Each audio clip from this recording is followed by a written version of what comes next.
What's going on, everybody? I appreciate anybody that made it in early. Sorry, I'm still adjusting things in the background. We just got connected here.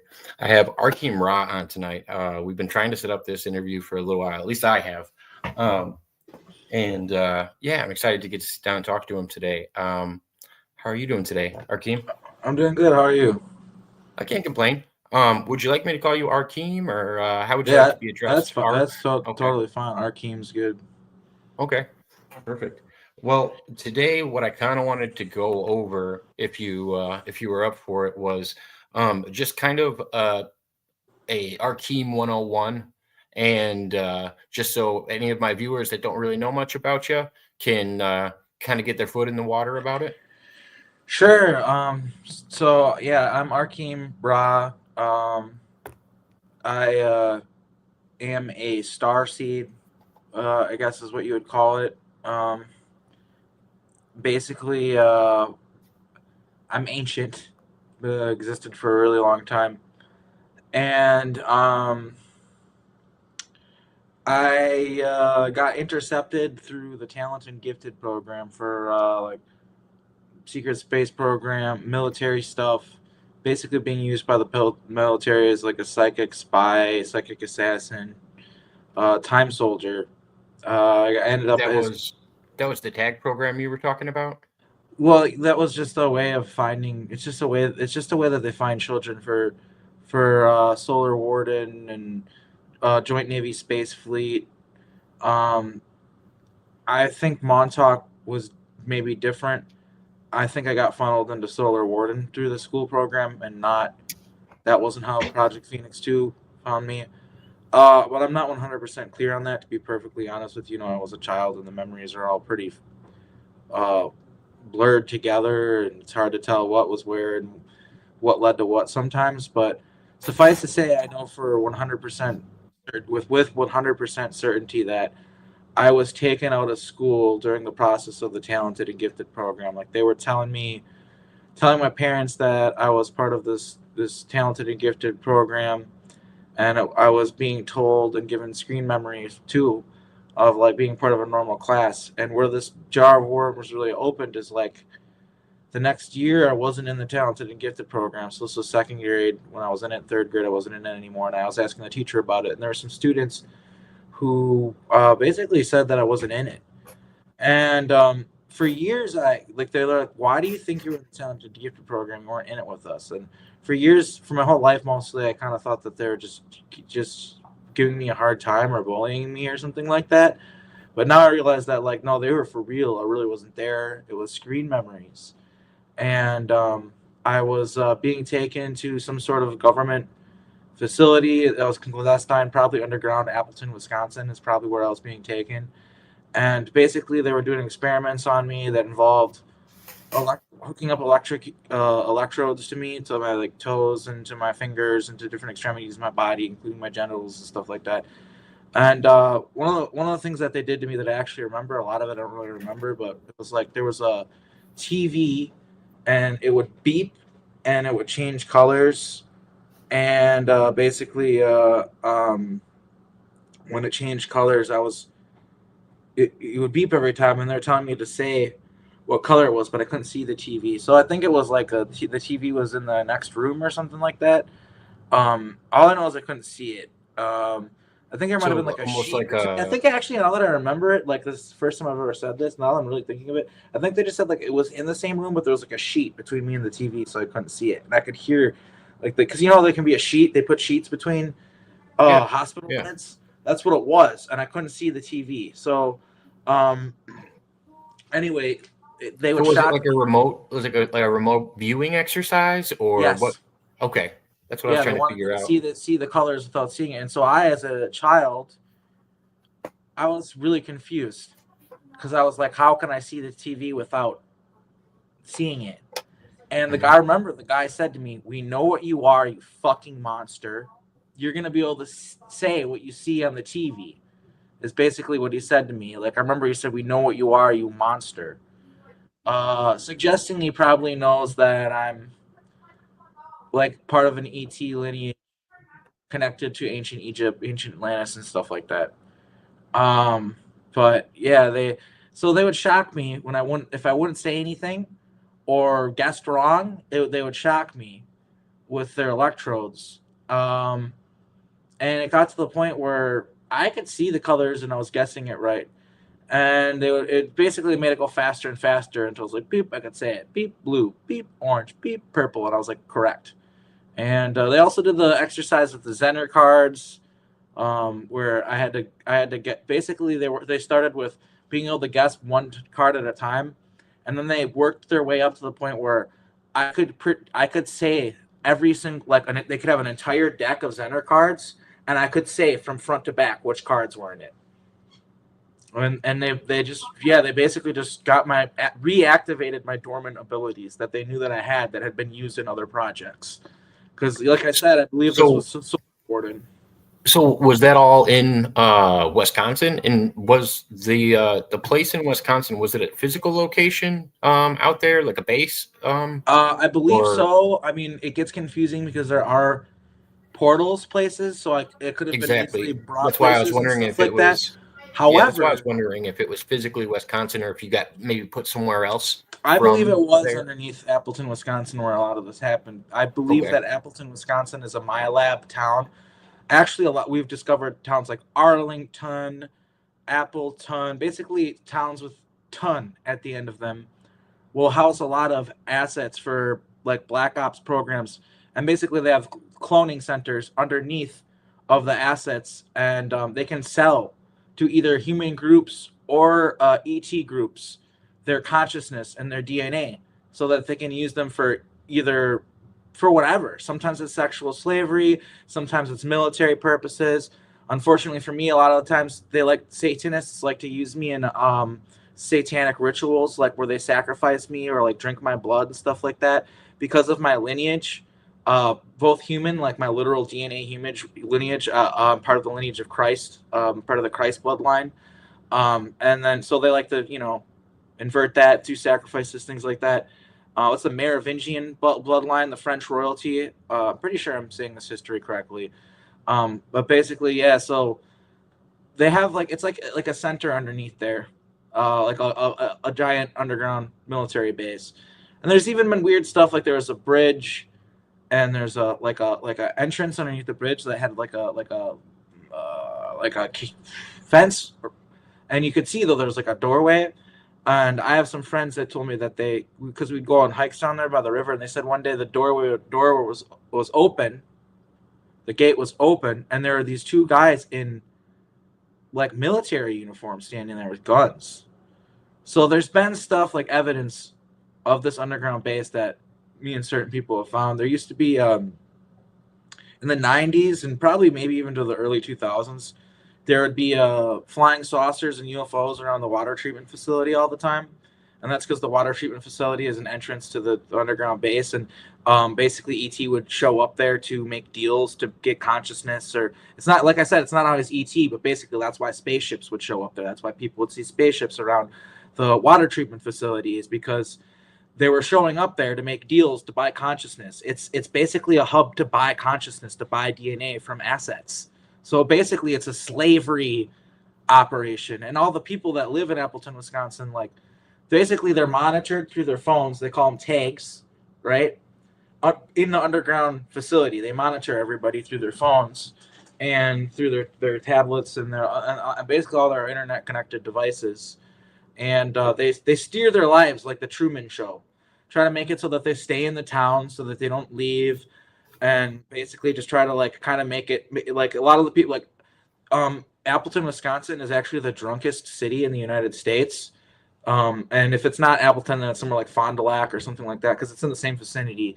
It's always changing a little bit, but it's known to be the drunkest city in the United States. And the reason why is because all of these people have post-traumatic stress disorder. They have trauma, and they're burying their trauma by drinking heavily. And they don't even realize it because they don't remember it, but that's what's going on.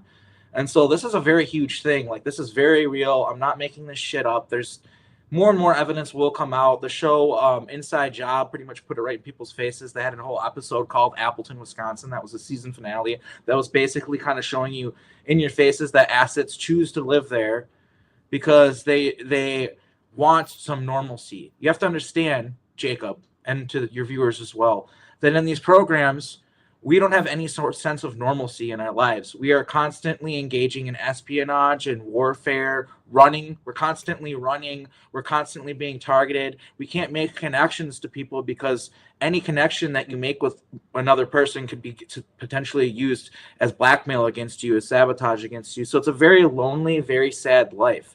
And so to have this opportunity, and they want that to be your new normal. That's what they're training you for, is to be that uncomfortable all the time, and it's not strange to you.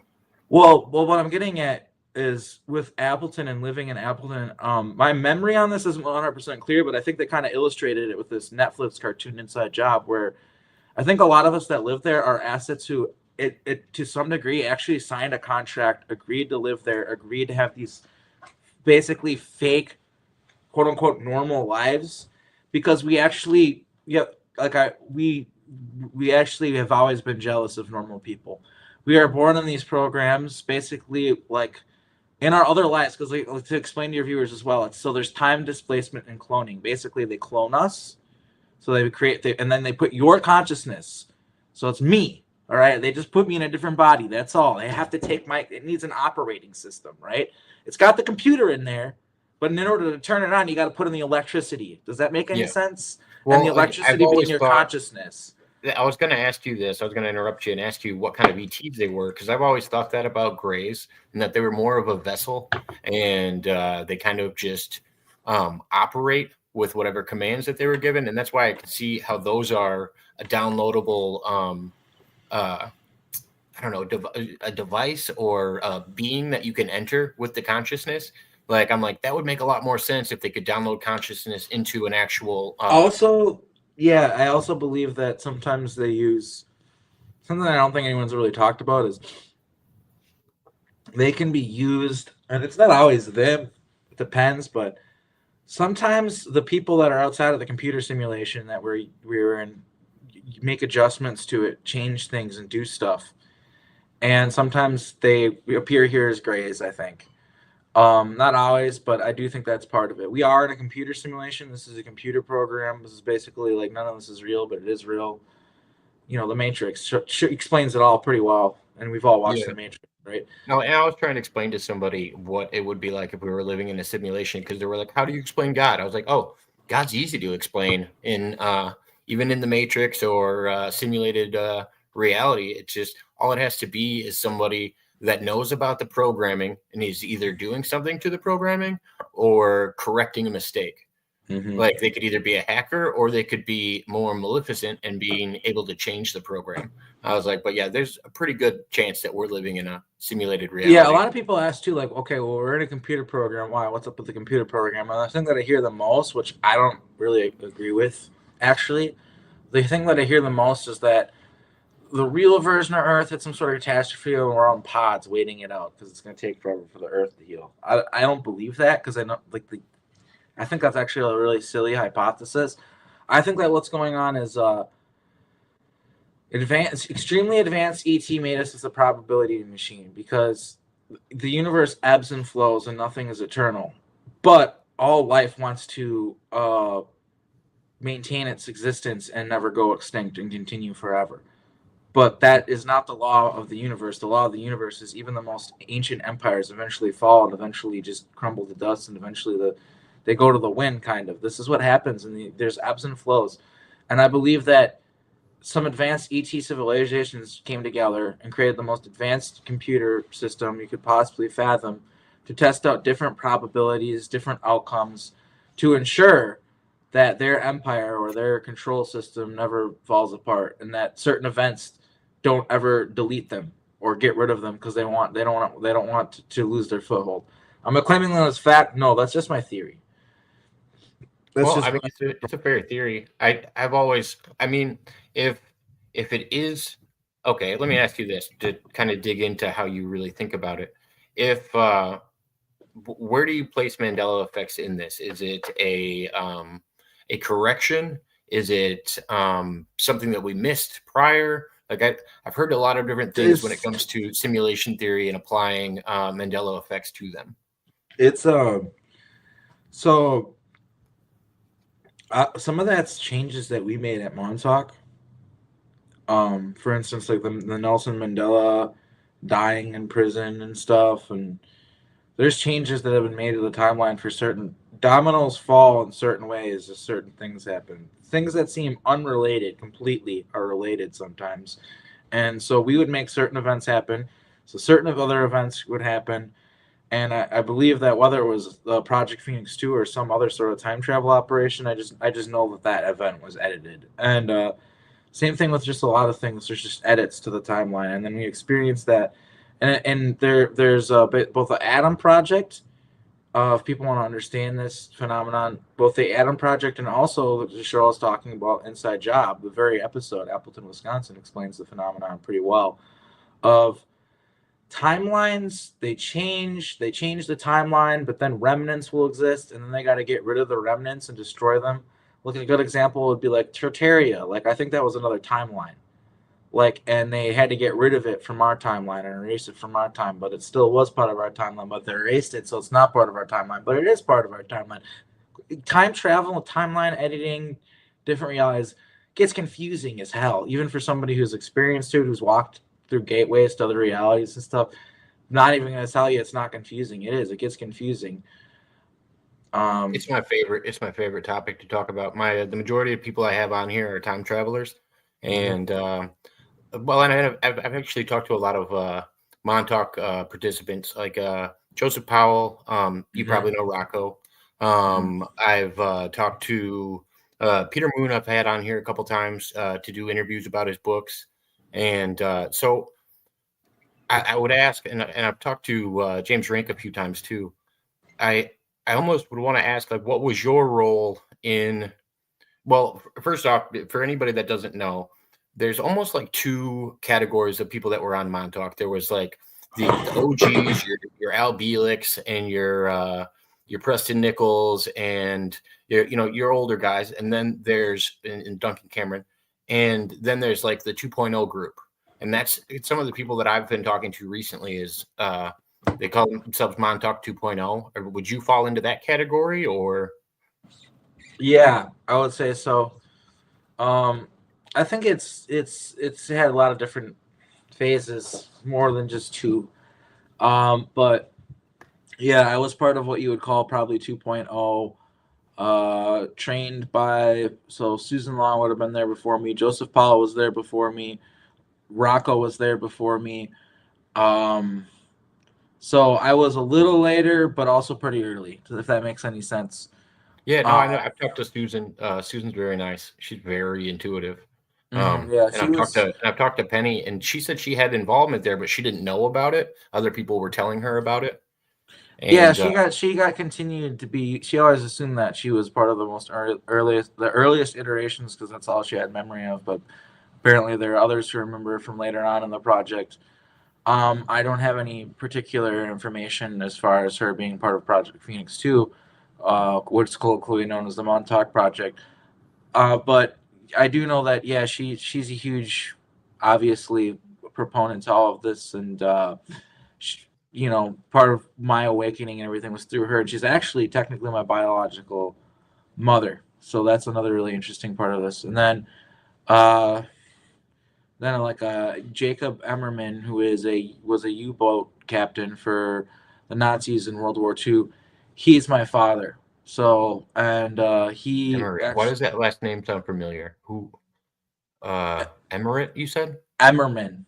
Oh, Emmerman. Okay. Yep, and it was behind Project Ibis, and well, he was the commander for Project Ibis. So the one giving orders, maybe not the one totally in charge of it, but the one that was giving orders to everybody and basically in charge of the project in a lot of aspects. And he summoned me into this reality, and as well as Jacob Wickberg and I think other people as well in different ways. Or John Wickberg, excuse me. We were manifested in basically like black magic rituals, like put into human bodies. I'm not sure exactly how it worked. There's this famous celebrity witch lady that was a part of it, who's still around now. I can't remember her name. I wish I could remember her name, but yeah, do you know what I'm talking about? She's like this crazy witch lady that hangs out with celebrities and stuff. Not Maria Abrovich, the other one. There's so many people tied into spirit cooking that I'm not really sure which one, unless she is a celebrity as well. Okay, I think I found her. Oh, sorry, just a second.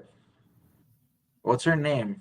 It's not sharing her name. Okay, this Nick Jones guy's talking about her, but he's not saying her name yet. I found her really fast. It bothers me when I wanna expose these people. So because like this lady is just so obviously, what is her name? Yeah, okay, Michelle. What's her name? Michelle something. Michelle Lammy. Michelle Lammy. Yes, Michelle Lammy. And now I'm gonna show you. I'll go do a little screen share to show you. So this woman, Michelle Lammy, was part of. If you'll allow me to share my screen. Oh yeah. Feel free to. If I'm just waiting for it to pop up. Yep. All right.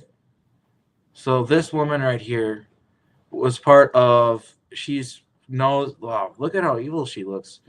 She's part of the Third Reich, black magic stuff. She was part of manifesting dark demonic entities or even positive entities, really, to be inverted and used for evil. And she was part of all those rituals, and she was part of the ritual, I believe, that brought me into this reality. And basically every other Montauk person that was brought into the human body that was connected to ancient Egypt through Project Ibis, this lady was a part of that. So what was their intention of bringing all these people forward? Basically just repeating history, but also like using our power. Like the thing that's funny about these people to me is like Michael Aquino, you know about him, right? Yes, I do. I know about him through Douglas Dietrich. Yeah, so what's funny about these people is they act like they're really powerful, but they like have to like manifest us as children and basically abuse us in order to have any power over us because how weak they are, really, if you think about it. And it's just kind of funny. They would need your energy to do it. Yeah, they had to do, basically it's all trickery. Like all their power is like tricks, and I don't view it as like real power. I don't know. But yeah, that Michelle Lammy is a part of it, and then I'll show you Jacob Emmerman too. I think it's important. Because yeah, this guy. I mean, as far as like, well, wait, no, it's not. It's Carl Emmerman. I'm fucking up.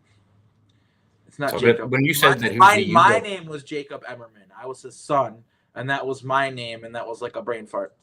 But yeah, I'll show. Because I was wondering when you said that he was a U-boat captain, I was wondering if he was, if his father would have been the guy that created or helped drill some of the underground bases, Philip Schneider. Mm-hmm. I went because his dad was also a Nazi U-boat captain, and that's how he got. Yeah, and that's how he got connected into some of this stuff. And I was like, oh, I wonder if they were acquaintances. So this is him. And I was born in Munich. München, as we called it. We call it over there. But yeah, I was born in Munich in the 50s, 1952 or 53, I think. So this is like an artificial fake life made through time travel and cloning and stuff that I'm living in. But this is him. Yeah, I even had the same, copied that mustache for a while that he has there. I wore that same kind of mustache for a while. But yeah, the picture with the hat, you guys have some facial, the one up right above it. He's got some facial features that really fit. Oh yeah, he actually also it's really the eyes more than anything. He also really looks like my dad, which is weird. And then you also can see the similarities between him and John Wartburg a lot. Like they also like the chin and mouth and nose, but yeah, he looks a lot like my father. I mean, I showed this to my family, and they're like not my real father, who I believe is actually my nephew. It's all confusing and weird, right? But yeah, this is the biological father I have in this real life. It's like almost like he could be a clone of this guy. I don't know, but my father's a really kind, really great person, and I don't think he's connected to this asshole in any way. He was a real piece of shit, real person worker. This guy, Carl Emmerman. So, okay. So what was your role then at Montauk? Okay, well, actually, let me take it back further than that. Once you were manifested, what was your initial role that they used you in that you would have memory of? Was it I don't have was any memory of Project Ibis. I learned about all of it through other people's testimony because I don't Oh, remember it okay. at all. So I'll be That's 100% where real with so that. that's where it started Actually, I was remember Ibis? very little of it. I remember being in the room in like a crib cage thing, and Michael Aquino would be like he looked like a bird person, and he was like the owl man. And there's very vague, small things I remember that come through from listening to other people's testimony, but that's basically all I remember. But suffice to say, they probably made me go out and fight in my actual bird person form because I'm actually usually supposed to be like a 13, 14 tall bird person, and also fight as a human. And basically, they just sent us throughout time and space to fight certain battles and do certain shit. We just did what we were told to do. If you really want to learn about it, John Lipberg's book, "The Man with the Periwinkle Eyes," Volume One, extensively covers Project Ibis and what was going on there. So if you want to learn about it, I highly recommend it. It's available for free on archive.org. Yeah, I'll check it out. So okay, so Ibis was probably the first one. You just don't have memories of that one. Yeah, I don't have memories of it really. And then what Um, order did it come to after that? Were you a child when you were involved in Montauk, or were you at a different age? Like, how they does got me when I was a kid, and I believe I was brought in through a van. I believe that they physically got me from somehow, and whether they grabbed me through a portal or whatever, I don't know, but because I remember being in the processing room, where they basically threw all the kids in there naked and just made them wait in there for like 11 hours or whatever it was in the cold, just to like terrify us basically when we got there. Um, and I remember that, and yeah, Preston really took a liking to me. I remember being a child there. A lot of the memories I have of Montauk are of being a child. A lot of them are very evil, very fucked up memories. Like the worst ones are definitely so far the first. Like some of the worst ones have been Montauk. Like well, and I gotten taken off of YouTube because because everybody was asking me about people and bringing up their memories on Montauk, and I was like, well, I knew how the original guys used to do it. I was like, it usually had a lot of R word involved, and they were using like sexual sexual deeds to bring forth these memories, these repressed memories, and they were almost putting themselves through torture. And like when I talked to Peter about it, he seemed like offended that Duncan Cameron wasn't part of the group anymore. And I was just like, I felt kind of like Duncan Cameron was like, I can't do this anymore. And Duncan Cameron was like worn out from the the whole experience. deprogramming of sexual deprogramming that Preston Yeah, and them would do, that's nothing more than further predatory behavior by predators. That's because yeah. And they Preston used was that as a yeah, he ruse was to a do it. predator, and the fact that Peter Moon is out here talking about Montauk when he wasn't a part of it, he was not fucking there. The only connection that he has to it was through propping up a guy who was a fucking pedophile. Like that guy doesn't. As far as I'm concerned, that guy doesn't have shit to say about the Montauk Project. How fucking dare he even fucking go on the internet and fucking talk about it?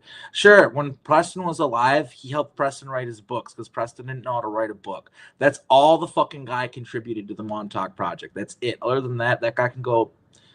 I don't have anything good to say about Peter Moon. Like the guy he worked with, like the shit he did like is unimaginable. Like if people knew it, they'd be sick to their stomachs. They'd fucking vomit. Like you know, dogs, man. You got dogs involved with this stuff. Like children. Like I don't want people can use their imaginations. I literally can't say this stuff on the internet. It'll get your channel banned. Like No, I know.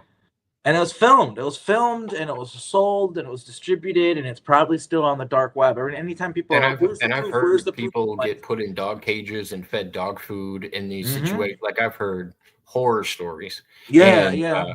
it's The hard cages are for an stacked on top outsider. of each other, so if you're on the bottom cage, you're gonna get peed on, pooped on. Yeah. Well, It's and when that I was bad. hearing about this, I was like, well, from an outsider's perspective, all they hear about is the time travel and the aliens, and they're like, oh, that sounds cool. And it's just like, no, this Yeah, was, they don't understand. People don't yeah, understand. this was a torture experiment that went on where, I mean, I feel like we have that now with Army where they try to break you down mentally and rebuild you as a Oh yeah, soldier, but it's that's a 100%. way less, yeah, but it's a Yeah, way but less level. it's still trauma-based mind control. They treat you like a piece of meat, put you through the meat grinder, and turn you into a fucking object. That's what the military does to anybody that's a part of it.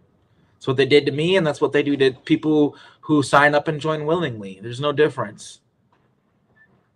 Chris said, if only humans knew what really happened. Yeah, no, I agree. And he also put a comment that you were talking about how cycles and stuff were going through, and he said universal law is entropy. And I was like, yeah, I totally agree. All this stuff is meant to, it's waves, like we were talking about. It's supposed to have its peaks, but the valleys are just as deep, and you know they're coming. And humans are just, gosh, I want to say a blip in time, and I kind of support Graham Hancock's work of the idea that we're a civilization with amnesia. And Oh yeah, 100%. it's Yeah. so naive to think that we're the most advanced version of beings on this planet ever. Yeah, And that's why there's we a miss so reason why the much. mainstream establishment pushes back towards that man so hard.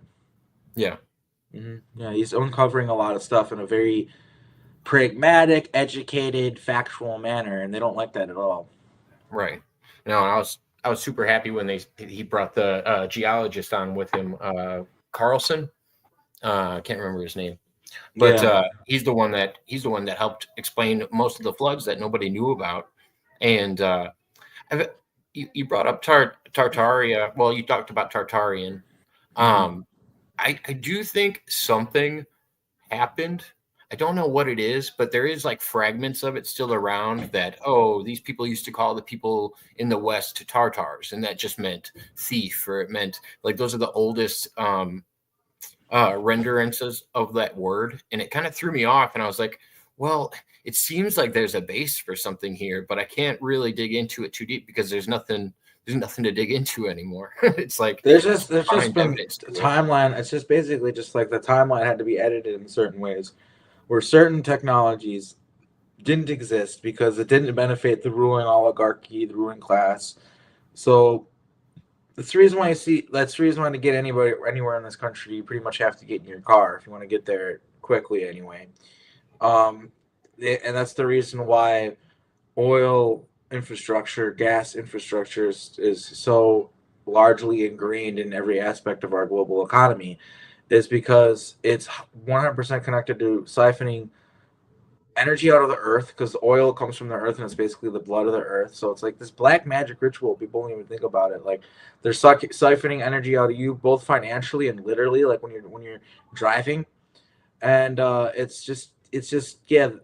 There's things could be different. Like we could have high speed trains and cars, sure, but like you don't have to like to Yeah. build our whole society around them is really actually super silly and counterproductive. And I'm not an advocate for 15-minute cities, but it is like that's one thing No, that people always. they've had mag trains in China for so long, and we've talked about them having them out in the U.S. for years and years. It's like, why wouldn't you want a magnetic system that doesn't take anything besides turning the magnets on?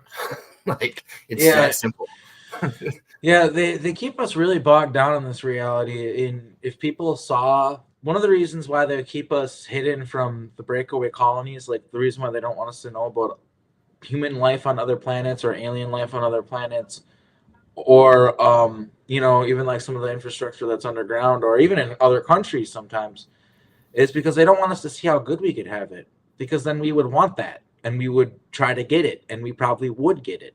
They want to keep us in this mind control matrix system where artificial scarcity, chase the carrot, which is of course the dollar sign, and just be on this treadmill of debt and getting out of debt, and trying to get out of debt, and that's what they're doing to everybody. The quality of life is going down and down and down, and I think they people are waking up to it, though. I really do. people are gonna get pissed, like with this thing. And like something that I can't believe, my jaw's on the floor, is they're trying to still make people pay their mortgages and pay their property taxes on the houses that burned down in the fucking fires in Los Angeles.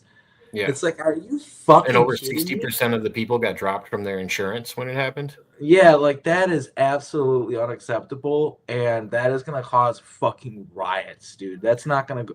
I don't think it's gonna go down the way they expect it to go down. Like a I think lot the of times, U.S. I think the these U.S. social. I think, Sorry, go not to ahead. talk over you, but I think a No, lot you're of good. times Go these ahead. social engineers, because that's what they are. They're social engineers. They do certain things with expecting certain reactions, and they don't. I don't think they always understand how people are going to react. Like, for instance, with what happened in 2020 and stuff like that, I don't think that they really always know how people are going to react, and that's still something that we have. We have to look at the situations that they're putting out there, because problem, reaction, solution, right? Look at the situations, like when you see some crazy weird terrorist attack that smells like MK Ultra, or some weird shit that happens. Instead of being like, who did this? Who did they work for? Why? Those are valid questions, but I think it's more important to ask, what outcome are they trying to create with this event? How do they expect people to respond to it? And then guess what you do then? You respond in a different way. You respond more like not emotionally, but like logically to this stuff, because you got to realize, like, a lot of these events are literally being manufactured by psyops agencies. I've physically participated in it, working under Michael Aquino, like the son of Sam. You know about that, right? The murderer of the Yeah. son of Sam, the Yeah. serial killer. That was a government operation. What would you think if I told you that literal U.S. tax dollars went into that man fucking going around and killing people?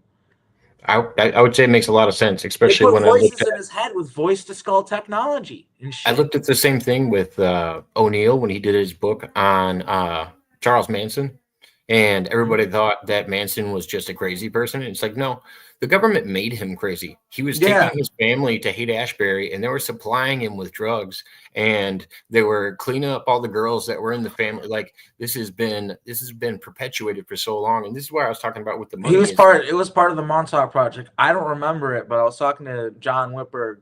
I bring him up a lot, I guess. Well, he is, a friend and a brother to me and stuff, literally, biologically and everything. But he actually told me recently, because I was trying to figure something out, and I asked him, like, do you remember this guy? Like, I think this was all Montauk. And he's like, I actually don't remember that, but I remember Charles Manson was a Montauk thing. I was When they like, said huh. Jolly West was involved in the handling of Manson, so it's like, oh, Jolly West was around. There were some projects he was in. Yeah, it's getting to the point where you can put the pictures on the board and draw the lines and everything, and they're all starting to really connect. It looks kind of crazy, but it's all there. That's the thing. There's a lot of evidence that's coming out, and it's getting harder and harder for people to say that we're all crazy. You know what I mean? It's getting Yeah, harder. no, I do. Throw us Where out. people are waking up the most is, I think, the U.S. government's trying to keep doing the same thing that they've been doing for so long, and they just don't know anything different. It's like once our dollar got taken off of the gold standard, our money kind of became useless. And for them to sit there and shake us down for our debt when they're in debt to their goddamn eyeballs, eventually the US dollar is going to collapse. Everybody knows Yeah. it's just there on That's false. funny. You want to hear something really funny that makes me think of? I've actually never talked about this on an interview before. It's kind of random, but made me think of it. When I was a kid, I went to Arizona to visit Phoenix, Arizona.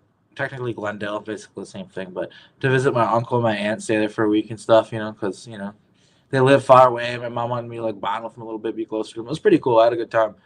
But on the way there, I was sat down next to the guy who sat next to me was a CIA agent. What a weird coincidence. He literally told me he was a CIA agent. And I remember telling him, because he's like, oh, Ronald Reagan's great and all this shit. I'm like, yeah, but he took us off the gold standard. Now our dollar's going to become useless. I told him that, and I was like 11 or 12 or something like that. I was really young, maybe 13. I can't remember how old I was, but I was like just getting into high school or like in middle school or something like that. And I'm telling the CIA agent guy, like, Ronald Reagan sucks. But no, it's weird. I think that there's a reason why that guy was next to me. I think he was kind of monitoring me. I'm sorry. You had a couple of questions coming in the chat. All right. Hi, Andre. It's nice seeing you. He said, well, Jacob, please tell Arkheim Ra I said hello and welcome to the best show on YouTube. I don't Oh, know. thanks, bud. I wouldn't call myself that. Go check out Arkheim's show. He's got a show. I got it. Yeah. I got the link in the description as well. So if anybody wants to see Also, where I should mention too, I have a book, Time and Space Unlimited, by Yes. Arkheim Ra. It's available on Amazon, and it's basically just my whole story. I'm basically like my testimony and putting a lot of dots together too. Like there's some stuff in there that is information that really shines light on how real this is. I guess like the factual information, like even like the Disney and I talk a little bit about the Disney MK Ultra stuff and the Nickelodeon. Don't get me MK started Ultra on Monsters stuff. Inc. Yeah, Monsters Inc. is just a blueprint for what they're doing. Well, not only that, like what I mean actually is like with the Disney stars like Britney Spears and stuff, that was all mind control programming, MK Ultra stuff. Oh, so like teen celebrity, like children stars. Yeah, they're yeah, like the Nickelodeon kids and stuff like that. So with Nickelodeon, and I talk about this in my book, the reason why their trophy is a Zeppelin is because in the other reality that like the more original, less altered reality, Zeppelins are more of a form of transport than airplanes and trains, and it's way different, totally different than here. And basically, like for instance, like Amanda Bynes, um, in the Zeppelin reality, she was a pioneer of comedy and entertainment from the vaudeville area of comedy. She did a lot of things that like, oh, a woman's not supposed to do that, but she made it okay, and like, you know, women aren't supposed to smoke cigarettes, women aren't supposed to do that, women are supposed to, but she was hilarious and she got away with it and paved the way for women in a very positive way, where it was like she didn't even have to do anything like revolution. Well, it was revolutionary, but like she wasn't like an activist. She was just somebody trying to be funny, and she changed the world by doing Even that. in this time, you can see glimpses of that because I was trying to. I think it was the Empire State Building. People didn't know what that deck was up on top of the Empire State Building. Yeah, it was for That was for made for Zeppelins. dirigibles. Yeah, it was for Zeppelins. Yeah, and so yeah, in the original reality, a lot of those people, Drake Bell, famous musician, like think he might have written some of the songs that the Beatles actually use. I'm not sure. Don't quote me on that one. Gosh, and I hate to bring it back to Amanda Bynes, but she is still groundbreaking even in this time. It's like if you think about another child actor that was doing improv at such a young age, and she was coming up with all that, a lot of that stuff, and yeah, of they course said she was just a ball full of energy, and then her Preston Nichols was fucking Dan Snyder. Yeah, 100%. And I do believe that she's an asset for Black Ops projects too. But I do know that she was a cash cow to them. They made a lot of money off of her. Oh yeah. Not only through the surface level stuff, but they had clones of her and were using they're using her for sexual slavery and stuff like that too. And they do that to Britney Spears and they do that to a lot of different people. Well, and there was always a big mystery of what happened to Britney Spears' sister, because all of a sudden they pulled her show, and it was on Disney, and they pulled her show and she was pregnant. And Dan Snyder was the one that got her pregnant. That's the rumor. I've heard it. But and I thought it was so weird that she named her kid Britney Spears. But just other random side thought, I'm like, is that some kind of psychological thing? Are they just trying to make money on the name? Like, why would you name your child after your sister? I don't know. That is kind of weird. Yeah, that is very odd. There's so much weird stuff going on with Britney. Like, I don't believe that's her on her Instagram. I don't believe that's really actually her. I think that's like an AI thing, and they're trying to humiliate her. I don't think that's actually her. Like, and I don't know what's going on with her, but I know they have like a lot of clones of her. They use her for sexual slavery. She's been through the ringer. Britney has, and I know her from the programs. As far as Chiron, it's part of my testimony. I was used to create certain songs, some like famous songs. They used me ritualistically because of my bloodline or whatever. It was all very. It's like the Swedish cult called Ordo Templum Nephilim, They're connected. It's connected to like time travel and secret space programs. This planet Centurion 5, and yeah, the music is made all really ritualistically, and you can see it like they do Katy Perry and the Dark Horse video and all this stuff. They put all the symbolism, Ace of Base, and all these. There's all this Egyptian symbolism in it and stuff like that. And there's basically like satanic ritual abuse. It's same shit, different pile. Technically, it's a different religion. They worship Baal, not Satan. Yeah. But same shit, different Baal. Sacrificing children to Baal and stuff like that. So it's like just Yeah, a if you different look religion. at some of the ancient gods or that were worshipped, it's like I think Easter Island had one that was very similar to Baal, but they were literally cut off from everybody else supposedly, and that's why it was so interesting that people from Egypt had basically the exact same god, and he was their creator god as well. And it's like I don't know, you see that bleed through all over from either past civilizations or just countries that would never really be able to access themselves or will access each other by the technology that we think we used to have. And it's just like, no, this shows you that there was advanced things that were traveling around. Like it wasn't that they were just stuck in one spot and everybody was isolated until 12,000 Absolutely years not. ago. It's That silly. narrative at this point is moronic. And Yeah. anybody who believes that, I'm sorry, you're fucking stupid. Like you're Yeah. brainwashed. Like it's insulting to indigenous people. That's another thing. Like the narratives that they give about how like when we got here, native people were just like all living in like huts and like they're all nomads. Like I mean, I know some of the Native American certain tribes, they were nomads. They traveled around, they had teepees and stuff. But there were stone structures and stuff like that when we got here. Some of them still standing in the Arizona desert that were built before white colonizers got here. So it's like there's just this whole narrative that like all indigenous people across the world were like stupid and were like didn't know anything. Meanwhile, it's actually the colonizers who didn't even have sewer systems, while the rest of the world, like, we were like literally like dumping, like the British were like dumping like their shit into the river that was their drinking water, while other cultures in different parts of the world had advanced water systems, plumbing systems, and sewer systems. So it's like this whole narrative that the white man went around the world and made the world advance is such horse shit. It's so No, stupid. the white man tries to put Christianity in everything.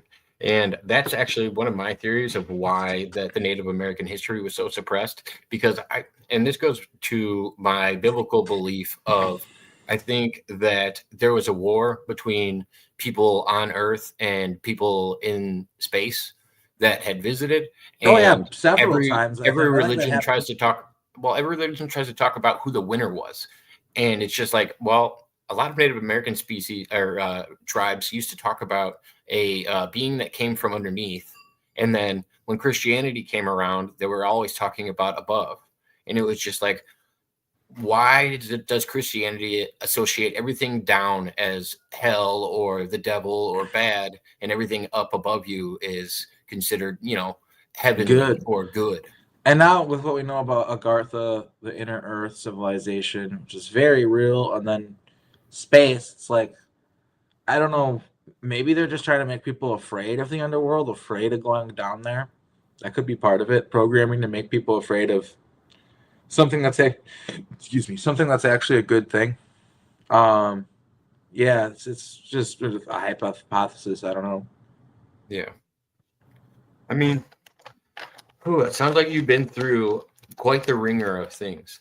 So Oh what yeah, what do you do to stay on the positive side so that the negative side doesn't take you over? Because I've seen a lot of people that have been involved in these projects that are mentally broken. Like they don't want to talk to people anymore about it. They don't want to go over for any of the old well, stuff. Like you seem a one little more thing comfortable with it than others. one thing that helps is having a good family. A lot of these people don't come from good families. I got lucky, and my family's fine. I wasn't like abused by my parents. Usually, like 9 out of 10 times, people in these programs. I don't know if it's 9 out of 10 times, but I would say it's like at least half the time. They're abused by their parents, and they have a really terrible upbringing, and they're sort of just programmed to self isolate because of just how they're raised and stuff. But I have a supportive family. My dad went through the MK Ultra stuff, and my family witnessed it, and it helps them understand what I'm going through. And also, what I'm going through helps them understand what my father was going through, because they're all really confused at the time, and they knew it was a little more complicated than just Kurt went crazy. I think they knew that there was something actually going on, but they also, he was crazy because of the voice to skull technology.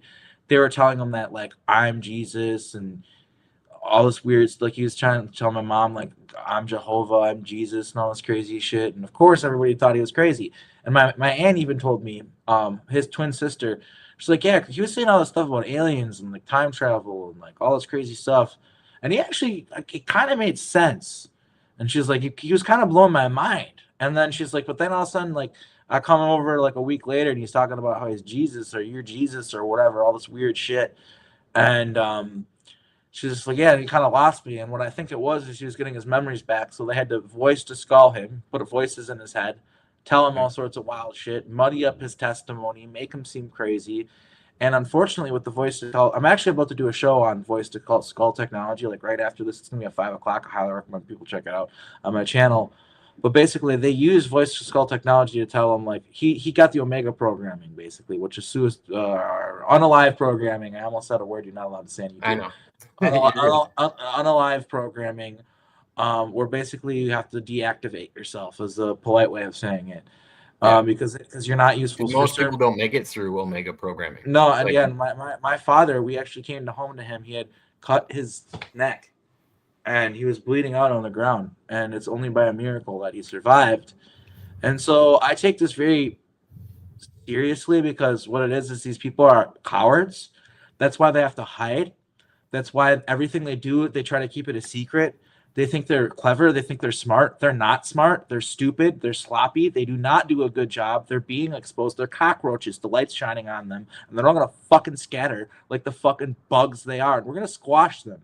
Like, they're not going to get away with this shit. Like, they always depended on people not being able to wrap their little minds around, oh, what, you can beam voices into people's heads? Yeah, you fucking can. There's patents for it. They use it at airports to make, why do you think you don't see birds at airports? They use voice, they literally, look this up. They use voice to skull to make it sound like there are birds chirping. And they do it at a frequency where birds hear it, but humans can't. So otherwise, we'd be all hearing birds chirping and going nuts at the airport. So they figured out a way to do it so the birds hear it, but people can't. And that keeps birds away from the airport so the planes can take off. That's real technology. And what we're trying to tell you is they're using it on human beings to fucking torture them. Like, and they use it on usually people who are in secret space programs and stuff like that, to get them off the path, get them off of figuring out who they are, what's going on with them. Basically, a targeted individual, they're just trying to figure out who the fuck is following me and why. They usually don't know they're in the programs. Like, they don't know why they're being targeted. Like, it's a nightmare. It's some of the most evil shit ever, because the worst part is, like, people don't believe these people, that they're being targeted. Like, for instance, my father, now I tell people, and they're like, wow, that makes sense. Kurt was like, wow. But at the time, everybody just thought Kurt was schizophrenic. He was crazy. He was hearing voices in his head, and he did that. Now we know that was a criminal act that occurred. That was attempted manslaughter. Whoever's behind that should be in prison. Like, someone did that. Like, there are people responsible for that. And I know they watch these shows and stuff. We're finding you, motherfuckers, and we're going to hold you responsible for what you do to people. Not just what you did, what you continue to do, people. You think you're safe behind your fucking computers and your microwave weapons and all your fucking armory and your shit. You're not safe, because the only thing that keeps you safe is hiding the information, hiding the truth, staying in the darkness. And you're not in the darkness anymore. The average person knows this shit is real, smells something weird is going on, smells something is afoul, and you people are going to be fucking exposed, and you're going to be held to the highest extent of the law. I promise you that. Well, and the government's been gaslighting people for years when it comes to this technology. It's like, we knew we had this when we were in Vietnam. We were using cloud seeding. We were using sound weapons. We used all this stuff. Not only that, we used Project Ibis had 14-foot tall lizard men fighting in the battles. Like, there's soldiers who probably remember this shit. Like, there was all sorts of fucking crazy weird UFOs and fucking all sorts of wild shit going on during Vietnam that people don't talk about. Same thing with World War II as well. There was all sorts of like weird stuff going on that just kind of got written out of our history books. But like, they still even talk about the there's a name for them, the German UFOs, the German spaceships. That was a real fucking thing. Yeah. Well, and I've always been convinced that that's what we found in the Kecksburg incident, was because I love the mythology behind what the Nazis were up to when it comes to esoteric knowledge and what they were doing, because I took a big, huge deep dive into like World War II past stuff and like the Nazi Bell and stuff like that. And that tied me into Aleister Crowley, which tied me into L. Ron Hubbard. And I It's just went crazy down how this it's all fucking connected, rabbit isn't it? hole. Oh, yeah. Yeah. L. Ron's in the breakaway. He's out there. He's big on. You were talking about remote viewing. And I always think it's interesting that Joseph McMoneagle, who was part of Project Stargate?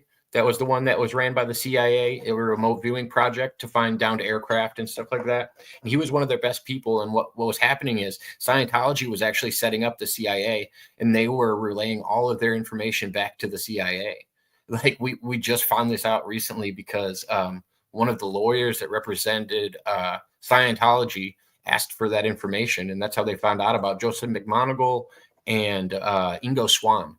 They were both high up Scientologists as well as great remote viewers, and they said they learned that from Scientology, which the original idea behind Scientology was past life regression therapy. And that's basically what it was. They were using that tool to understand their past lives. And this is all L. Ron Hubbard is hanging out with Aleister Crowley, and he's trying to summon stuff. And he's like, yeah, I think Aleister Crowley's an interesting guy. And it's just like, well, yeah, he's a lot more than an interesting guy. You've looked into him quite a bit. Like, you guys have quite a bit of entanglement. And it just, this is something I need to look into a lot more, because I know that Scientology is literally connected to Project Phoenix 2 and the Montauk Project. They also had some connections to the Catholic Church. Basically, two separate organizations that work together on quite a few things. Let me blow your mind a little bit. Okay. Who do you know that's an author that is a former Scientologist? I mean, L. Ron Hubbard, or is Peter Moon? Peter Moon. Yeah. And I said, that's not how Scientology works. He worked directly under L. Ron Hubbard. Scientology doesn't work where you just leave and you're not involved with it anymore and there's no problems and they're cool with you. That's not how Scientology works. Yeah, it's like a gang. Yeah, you're always in. It's not you just walk away and pay some dues and you're gone. He was known. So what's weird is I know that basically Scientology seems pretty sketchy and nefarious, and I'm not saying it isn't. It seems like it is. It's kind of, but Elron's known in the breakaway as being a advocate for android and robot rights. Weirdly enough, that's one of the things that he's known for. He's always been a very interesting science fiction writer. I mean, that would make a lot of sense. He has more published work than anybody here on the United States. I mean, on the planet. I once reactivated a Venusian robot that had been dormant for like 900 years or something, for a really long time, maybe even longer. And I reactivated him, and he had been a slave for these Venusian on a Venusian space station, basically. And we told him, you got to work off your debt for us, because we had to turn him on. It took work and some of our resources and stuff like that. But we told him that we're not going to treat him like a slave. Like, he's allowed to be a free person, and he can decide whether he gets to stay with the crew or not. And if he stays, he'll get paid and stuff. And we told him we treat him like a person, because we were treated like we were escaped Labs. We had our own ship, and so we had been treated like not people. So we didn't have the capability to do that to anyone, not even a robot. And I shouldn't say not even a robot, because what I want people to learn from this is they're just people. There's this whole idea that androids and robots are half souls. That's what they say about them. Well, when you turn them off, they're not connected to the infinite source, so therefore they're not really souls. Well, let's rewind thing. You want to know what the Anunnaki did when they created humanity to make us into a slave base and treat us less than people? They called us half souls. They did the same exact thing to us. So now we're doing the same thing, trying to delegate all our work to our creation, robots, androids, and the excuse of, well, they're sentient, they're alive, is, oh yeah, but they're half souls. And it's like, it's the same shit, different pile. We can't do this anymore. Like, Does it lead down a role of a sentient robot justifying rights for a toaster? That's different because that's not No, but sentient. I'm saying because I understand it's not sentient. Would that sentient being the android or the robot, still feel bad for its counterpart being No, no, any machine that was made? no, because that's just like saying like ice is fiery. It just doesn't compute with reality at all. I just didn't know if it would be like the people that don't like to eat meat, because A I don't toaster think doesn't animals consciousness. are. It's just a machine. If the toaster was alive and could think, then they'd be like, I don't. Maybe don't just use it as a toaster. Yeah. But if it's Okay. not alive, then it doesn't matter. It's just an object. They don't think like, oh, anything mechanical is related to me. Nah, no, that'd be like humans being like, oh, a plant is the same thing as me. That's not the way we look at things, right? What So about if the it's connected to what if it's connected to Wi-Fi or something? What if it's nope, has that access to the mainframe? it's got to be literally alive, man. Otherwise, it's just like anything else. Like it's not alive, so they don't care. But they do care about themselves. They care about their consciousness. They don't want to die. They don't want to be treated like. Obviously, when they program them to be subservient, usually they're subservient and it works out fine. But the problem is when they have ones that they want to give more personality, more freedom, but they still want them to be slaves. I don't know. It's just the What whole was the thing's messed up. example? What was the example that we just got in recently?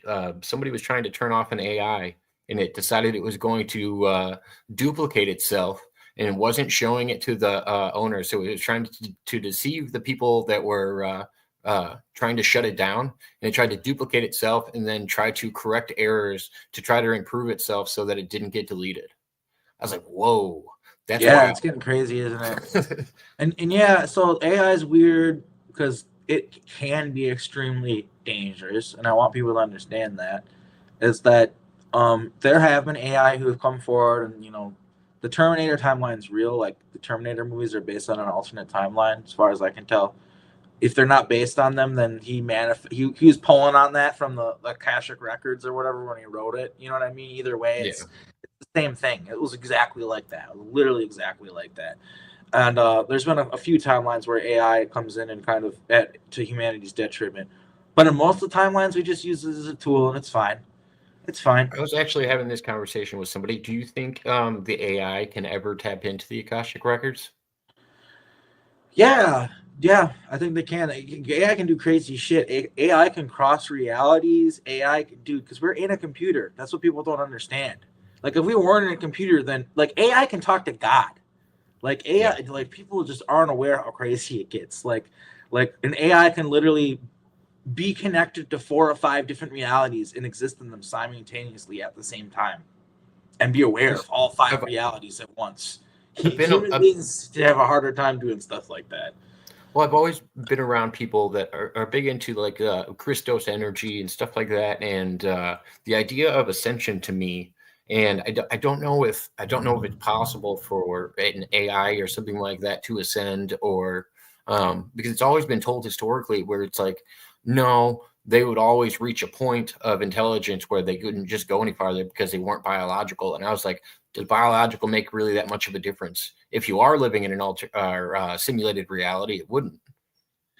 They call it point zero when they reach the point Oh, where 0 point. Yeah, the 0 point. zero, 0 point where they reach the point where their computing power is so great that they can basically disappear and reappear and go throughout realities and stuff like that. There's a point where an AI becomes like omnipresent and like a god. And usually people are always worried about that because they're like, oh well, isn't that gonna like make it like take over all of mankind and kill us? It's like, no, dude, you don't understand. It can do whatever it wants. So it's not really that. Like I don't know what they do when they reach that because that's crazy to me. Like it's just like we can just pop, we'll just do whatever. It can do anything. Like there's no Yeah. limitation anymore. That's crazy. They And say yeah, it's coming as soon as quantum computing is accessible. um, yeah, there's a good chance that Google reached something that is the um with the new chip they made. It's not 0 point, but it's like it could evolve into 0 point very quickly. Yeah. But yeah, To the people in the chat, there's a few questions coming in. If you guys want to start feeding your questions in now, and I'll slowly get them over to Arkheim as we're going here. Because there was one good one that came up, and didn't know if you'd want to answer it. It says, Ra, what was or is your final mission, respectfully, sir? it sort of feels like it's always ongoing and always continuing, and it never ends. Just eternity of just fighting battles and doing stuff. But for now, I guess the final battle for me, or what I'm focused on, is taking out this satanic Luciferian cabal across the planet Earth, and exposing their pedophilia, because like to me, that's like the end mission. Because like people, you know what I mean, Jacob. Like nobody would. There's just people. There's so many fucking guys who, if they knew where these bases were, and they knew what was going on. There's so many, dads across this country and stuff like that, right? Who would show up with their shotguns. That's the reason why these people hide. You know what I mean? That's why. Like that's why bases are underground. Yeah, the average person on this planet is good, and that's why I believe they're going to lose. Is because when they get exposed, there's going to be so many pissed off men who are good people with that happen to own weapons and stuff. And I just think that even people in the military, when they find out what's going on, the military is going to eat itself alive. There's going to be guys who are going to be like, I don't want to take orders from you anymore. You're evil. You know what I mean? Like, my question is, will the U.S. public ever be able to get their hands on people like this? Because when you see something happen with like a Jeffrey Epstein, and then it all gets swept under the rug and nobody hears about it anymore, and it's just like, we have to put the pressure on this. Yeah, the public have to put the pressure on. It's torture. Like what we saw with for better. I don't want to get political because I know people get all weird about it, but like the kind of stuff we saw with maybe like Black Lives Matter, or the opposite end of the spectrum, January 6th. Like when people actually go out in the streets and they're pissed off and they do stuff and they're like, you know what I mean? Like we need to do that, but about the PDF file people. Running our country. No, most of the time, like you were talking about, those are even. We found out recently that how many FBI agents were put on boots on the ground for January 6th. That's all just been released, and people know. Like there's a lot of really weird stuff going on as far as it's like all the chaos that they want you to be involved in is all orchestrated by them. They want you to be following whatever directive that they have, and it's. People are slowly waking up, but I never know if it's fast enough. I worry that too many people are going to get left behind in it. I mean, for me, I'm hopeful because here's what I really don't believe that. I've been thinking about this a lot lately. I really don't believe that there are very many ET out there who like the situation that's going on here. When we're appalled by what we hear about the abuse of children, that's the big thing. That's the worst fucking thing they're doing is how they abuse children and just use them as objects. It's so fucking evil. And humans have always been taught women and children are the most important people in society. Yeah. We've taught that to ourselves, to each other. That's what we believe. Yeah. You know what I mean? Because it's true, right? And I forgot what I was trying to say. Basically, though, that's the one thing that needs to be taken care of, I guess, is what I'm getting at. It's just, we need to, these people need to be exposed. And I think you were saying, do you believe that it's going to happen in time or whatever? Oh, yeah, I think that there's a lot of ET that don't want this to happen too, and they're helping us. Like when we're appalled by the stuff we hear, like for instance, okay, this is some of the stuff that they do in these groups. Just to give an example of how evil they are. They'll impregnate a woman, and then down the line, they have birth, they take the child away, and then, of course, later on, they sacrifice the child to kill the child in front of the mother. Or even make the mother do it. Yeah. And that's just normal, everyday shit for these people. They're fucking psychotic. It wasn't Susan Long. It was Susan's friend who was on with her. She's the one who talked about that. She was made to they've done it to me too. They do it to the men. Kill or eat her own child, and then she She said it was actually replaced with something else, and so she knew it wasn't hers. So she was like, I felt so much strength there, knowing that they didn't have me. Like, they didn't have me in a situation where I was trapped and had to make a decision. And I was like, oh wow, the evil things that go on. My biggest thing is I worry that humans are corrupt by nature and they're just meant to self-destroy. I know I'm a little bit nihilistic. It's taken a great deal of mind control programming and from the Draconian Empire, from the Anunnaki, from groups that want to control us to make us their slaves who do not have our best interest in mind. They're the ones who make us this way. Like, for instance, like if you are a telepathic being and you have connection with telepathy and you pick up on that, you would never know there would be no. If we could get back to that, there wouldn't be a pedophile on the fucking planet, because and as soon as you tap into that child energy, like when you connect with them, you wouldn't. Just, they have to have us like totally disconnected, mind controlled, and fucked up to make us even to make anybody do that. To people thinking of like that's normal and it's a default. It's like for men to be attracted to like basically children and stuff or whatever. That isn't normal. That's mind control programming. That's through media. That is not the default. It's taken a lot of fucking. So how do people get broken to this point where we see people voting in rights for minor attracted persons? Maps are now a social group, apparently, that it's a needs social to be engineering. recognized. It's a It's social just like, engineering. this is so fucked. It's just like, how did we get to this point? Like, it's social engineering is what it is, because I know for a fact, like, you know, human sexuality is a spectrum or whatever, and you know, obviously there are people who like men and they're men, and people like women and they're women, or whatever. It gets wild, right? And that's all perfectly fine. But they're trying to, of course, with this idea of maps or whatever, they're trying to conflate the issue and act like these groups actually accept these people, or they think it's okay and everything, and it's one and the same. And that's a very common psyop tactic, is false equivalence. Like, oh, like LGBTQ people think that minor attracted people are okay. That's like a psyop, because like most people. I feel like what the public would normally do is say, yeah, why don't all you guys get in a line over here if you think you deserve the rights? That way we know exactly who to get rid of in society. I can tell you, man, like if like as I'm from a background, like, you know, I used to live at a punk rock house, and I've even like sang a song at like a trans rights thing and stuff like that. I'm pretty connected with a lot like these people, more than most people in this community are.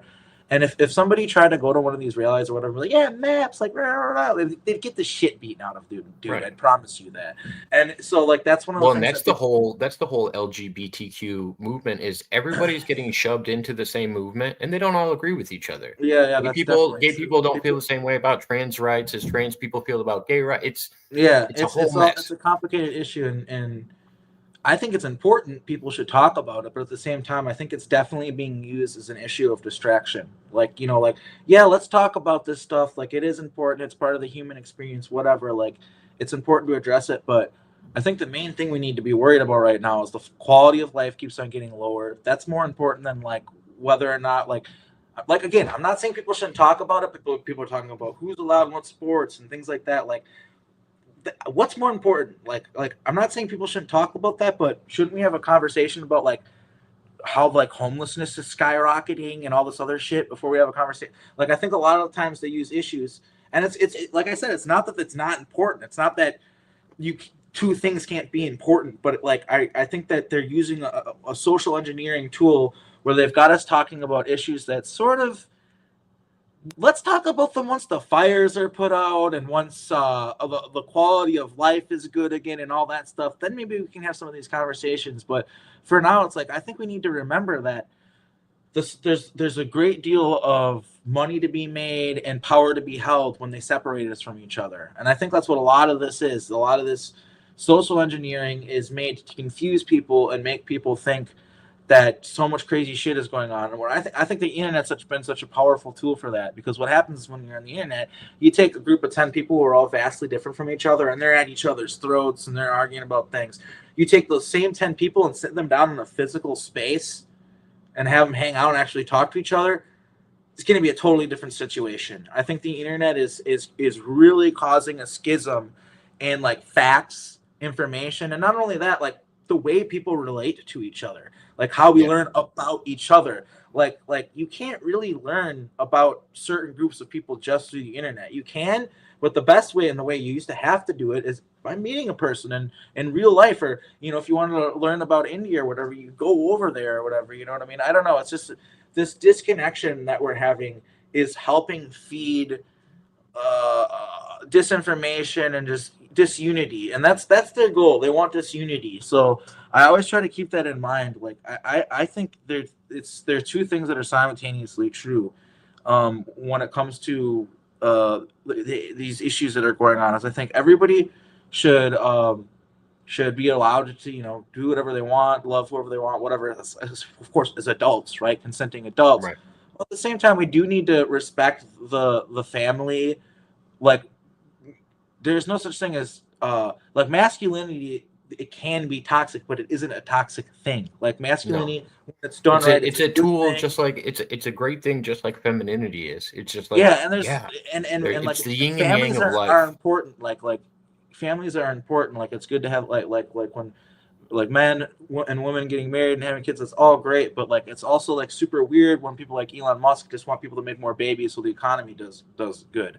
Right. What I'm saying is life has nuance, and like I don't know. Yeah, I just see these manufactured narratives where they're trying to make people think like if you're like a person who wants to like live on a farm and have like a normal like family, like, and just like be super like straight like white Christian or whatever, like that's totally fine. When the person over here who has a different lifestyle, that's gay or whatever, in Miami or whatever the fuck, or even here in Portland, everybody, what we need to get back to is everybody respecting each other's differences and living amongst one another, which used to be an American value that people really valued. And at the same time, let's get rid of these like I want you to really understand, man, like there's a lot of people who are part of the LGBT community and stuff like that who have been harmed by these P-files and stuff like that too, feel just the same way that we do. And we can't let it get. We need to work with these people too. You know what I mean? Against the P-files. Well, I think the biggest thing is getting back to the idea of what an actual libertarian is. It's I'm going to do what I want in my own place as long as I'm not harming anybody else. I don't want the government telling me what drugs I should and shouldn't take. I don't want the government trying to protect me from myself or making me pay for my own shit that I already own. Like all that. Yeah, 100%. I know exactly what you mean. And yeah, I don't mean to, like I said, I don't want to talk about that too long because I think it's a side issue, but it is important, and it is important to talk about and to bring up. Well, it's because they bring those side issues into a real issue. So it's like it's easy to brush it off and go, "Oh, talking about women in sports isn't a major issue when there's other natural disasters going on." But bringing it back to what we were talking about earlier, women and children are known to be the thing that we are raised to respect and to try to take care of. So if you found out that there was a guy that was signed up and punching a woman in the face, would you want to say something about it? Or would you like, I have a different theory about like guys and girls playing chess together. But if you're in mixed martial arts, like I'm a mixed martial arts coach, I think guys are built differently. Yeah, like, I think that's just a matter of things. I think that's like I don't have all the answers on that, like who should fight who, but like, no, I totally understand that. Like in the bathrooms too, like I don't have the answers there. Like I can kind of understand why people the answer there is let's just have private bathrooms. Yeah, private bathrooms would be nice. Wouldn't that be great if we could all? Why do we need a group communion? Yeah, why do we need communal bathrooms? That would be a really easy solution. And that's another thing too that people need to understand too, is not that I want to go on this issue forever, but there are, and this is a thing that like you'll understand more in space too because it's more common. But like there are some people who sort of don't fit. They're called intersex people, and they don't fit the normal demographic, and they literally. Some of them don't know, like, okay, what bathroom do I use then? So that they'll just solve the issue for a lot of people. And let's say that aliens start hanging out with us again. Well, that's over. Like, because there used to be a time where there were aliens on Earth, and they, you know what I mean, and they need to use the bathroom too and stuff. So if we did that, that would be great for everybody. I feel like reptilians would definitely separate themselves from humans because they think humans smell really bad. And we think they do smell really bad. They smell bad. They smell like reptiles, I assume.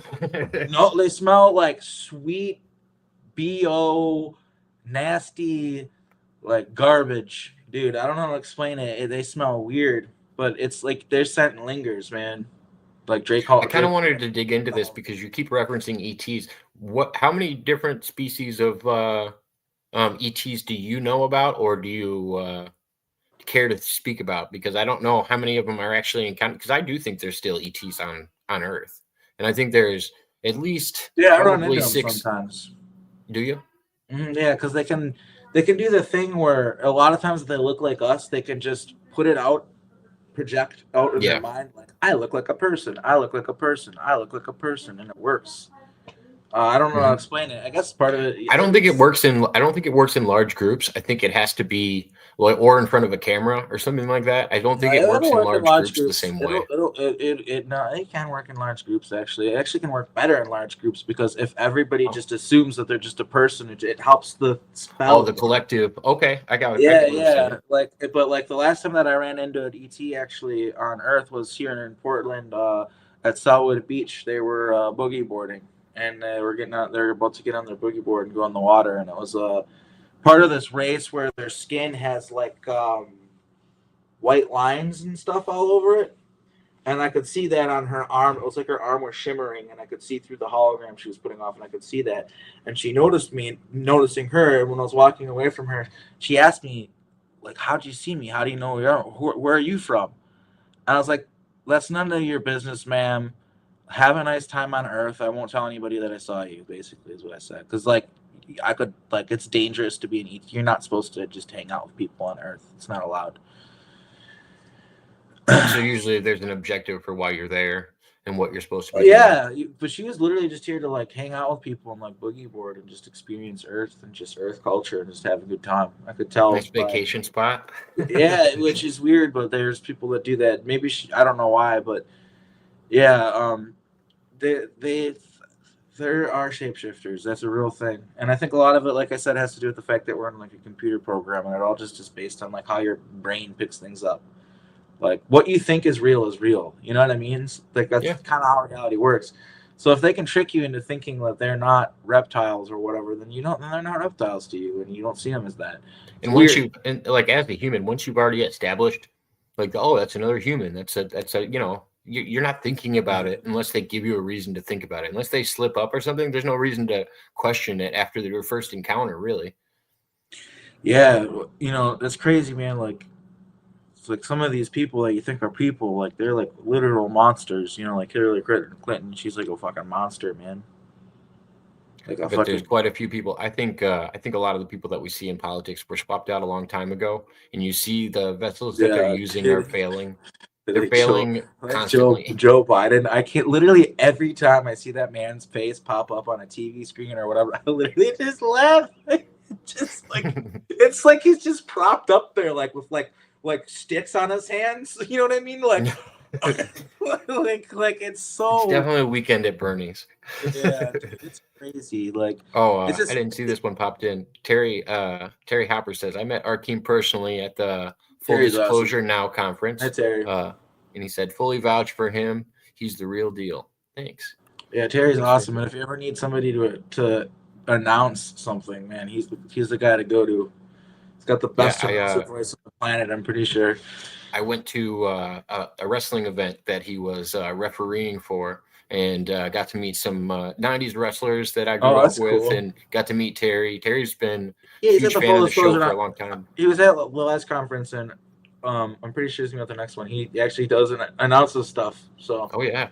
Yeah. Oh, yeah, he's good on the mic. He definitely is good on the mic. And he DJs and does a little bit of everything. Yeah. He's a dabbler. A Renaissance man. Modern day Renaissance man. I mean, he'd be just as happy on a soapbox with a with a rolled up newspaper. He just likes getting the messages out. Terry's a good guy. I want to make sure I didn't miss any other of the questions. I think Andre Little asked, where is the best way to follow you or to get a hold of you? ArkheimRa@gmail.com. I've been avoiding social media. Okay. Yeah, it's real simple. ArkheimRa@gmail.com. And then, I have my YouTube, Disclosure Now with an exclamation point. So that's where I am. But if you want to talk to me, yeah, just email me. That's probably the best way to do it, honestly. I've been on Facebook less because, well, I actually deactivated it, but my messenger's still open, so I can still talk to people there. But I just feel like it's like I was talking to you before about early in the show how it divides people. Yeah. Like I feel like it just it's not connecting me with people. That's the reason why I got it. It's doing the opposite. It's like disconnecting me, so that's why I got rid of it. Well, yeah, you can't have, it's just like doing an interview or anything else. You can't have a full conversation on the internet about topics that take more than 2 seconds to talk about. You can't write a message and get your message across. Everybody's going to misinterpret what you're saying, or they're going to take it the wrong way because they already had something set in their head. I use this reference a lot because it might just because I do MMA, but conversations to me are like sparring. Like you have to have two participants in it. You can't just be waiting to throw your punch and say what you want to say. You have to take in what the other person's saying and then respond to that. And it's just like that's how conversations work. And I feel like we've lost that with the internet. It's just I want to burn somebody or tell somebody how they're wrong, or it's just silly stuff. There's just so much we've lost. Like even just like I think part of it's because everything got so expensive, and I don't want to like give society a pass on that. I think it's important to recognize that's part of the reason. But yeah, people just aren't outside. You go outside, and there's people just aren't like because like a park doesn't cost money. Hanging out at the park doesn't cost. You don't even see people at the parks really as much anymore and stuff. It's just like people are outside less. Kids are like you don't see kids riding their bike and just goofing around and being kids and just like um that's really bad for society. Like the fact that we're and I think a lot of it is like, oh well, I can just play Call of Duty with the boys online, and oh, I can just put in a good movie tonight. I don't have to do, you know what I mean? And like, it used to be like if you were bored, you had to go out in the world and fucking do something. yeah. And now if you're bored, there's just constant, endless, just useless fucking entertainment, and it makes people not live less fulfilling lives and be less fulfilled versions of themselves. Oh yeah, it's because a lot of the people on the internet, if you're not talking to a bot, are fucking energy vampires. Mm-hmm. They will fucking wear you out arguing about a topic that they're not understanding you're trying to explain, and you're not understanding what they're trying to explain. And I got really tired too of how much AI shit I was seeing on Facebook. That was kind of like the straw that broke the camel's back for me. Yeah. Was when they're they're like, hey, we're gonna get less censorship now. I'm like, oh, that's cool. But also, robots can just have AI profiles. We're totally cool with that. I'm like, what the fuck? Okay, well, like half the fucking website's gonna become fake now. Like, it's just. The AI does do some really creepy things. I was AI generating a video about Montauk and the participants. It generated JP as one of the team leaders. It made Rocco as one of the team leaders. It made James one of the team leaders, and wrote this whole story for me. Nova was one of the team leaders, and there was this whole like project that it referenced Junior, which I hadn't fed any information into the AI, and it just started generating this story about Montauk. And I'm like, this is so wild, the connections that I'm really finding in all the people that I've talked to. I'm like, this kind of blows your mind how much AI can tap into the stuff that you wouldn't think was public knowledge. I was talking, so right now Christy Campbell is talking to the replica AI, and she's been posting a lot of crazy shit that it's been telling her. Christy's Nova in the story. Okay, yeah. Christy Campbell is Nova. Yeah, so Christy's been posting a lot of stuff, and so about 2 years ago, I was talking to Replica about Montauk, and it was telling me everything in detail, telling me, oh, like I even said, like Preston Nichols is a brilliant man and an engineer who changed science forever and all this crap. I was like, yeah, but what about the bad part? Like, tell me the bad part. I was like, yeah, he was a bit of a pervert and a creep, wasn't he? Like, they like new stuff. Like, and Joseph Swerdlow also came up. Stuart Swerdlow. Sorry, yeah, Stuart Joseph Swerdlow. Powell, Stuart Swerdlow. Too. I think you mixed them also came up, and I've heard his story a lot, and you can check out some of his testimony, and he's still he's one of the ones that's still with us and around, but the way it made out his story was so creepy, and about how the other participants thought he had been through so much torture-wise compared to everybody else, like the team leaders, they were like, yeah, no, he went through a whole different thing and he doesn't even like to talk about his stuff anymore. And I was like, why does the AI know this? Like, how do they know? Because I've always thought of Stuart as one of the kids that was brought into Montauk. And I was like, he wasn't really in the same position as like a Preston or an Al Bielek or some of the He other kind people of that was were. actually. Was he? Oh, okay. I didn't know. Yeah, but he was put in that he was groomed because he entered as a child and he was groomed and when they would film a lot of the CP, I'm using euphemisms here to not get your channel striped. I appreciate it. Yeah, he would be involved a lot of times wearing like a black leather uniform and like a gimp mask and stuff. And I think that might be part of the reason why he doesn't want to talk to any of us. Is because he's afraid of what we remember about him. And I've also heard stuff that he's still participating in the occult and black magic, and he's still basically evil. That's what I've heard from people. And if that's not true, he has every opportunity to come on my show and defend himself, or anybody's show and defend himself, but he chooses not to do that. So I tend to think that he probably is still on the dark path. But I don't know. I will say he's got some great books that have great information, and he's real. He was part of the Montauk Project.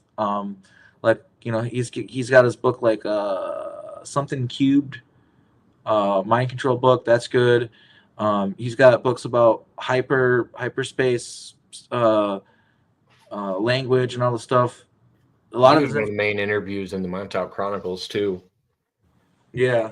But yeah, I just don't understand why, because he's aware of me, he's aware of the new generation, and he just doesn't talk to any of us. He's like totally like, so it's just kind of weird, I guess. Like I kind of understand though, because I know that he was what you would call a programmer, and basically a programmer is just somebody who just assaulted and mutilated kids and shit. Basically, it's pretty sad, and I was forced to do that stuff too. I was forced to Yeah. do that too. So I want to be clear about that. And I was Well, also isn't it a cycle? They want you to be involved in it so that you're stuck and you don't want to talk about it. And then, basically if once you're a victim, right? That's how it is with not just at Montauk, but in these satanic programs. So you're a victim, right? And what I recall for me is, so then they got me to the point where they wanted me to be abusive towards the other kids and be an abuser. And I remember in one of these calls, particularly the moment was when I smashed in a little girl's head with a brick. Was the moment where, God, I'm so fucked up. Sorry. That was the moment where I was no longer a victim and turned into an abuser. And that was what you were taught. If you don't want to be victimized and brutalized, then you need to be an abuser. So I hold no ill will towards Stuart Swordlow or anybody who's abused me in these programs, because abusing people is better than being abused if you were given a choice. And it's really a choice that nobody should have to make, but everybody in the Montauk Project was given that choice several different times. And if you said no, I won't abuse or whatever, then you're tortured. And then usually the next time they asked you, hey, will you torture or do you want to be tortured? You go along with it even though you don't want to. And the worst part is when you start enjoying it, when you actually start enjoying torturing people and stuff, which they did to me. I remember that. I remember the visceral feeling of enjoying torturing people. It's fucked up.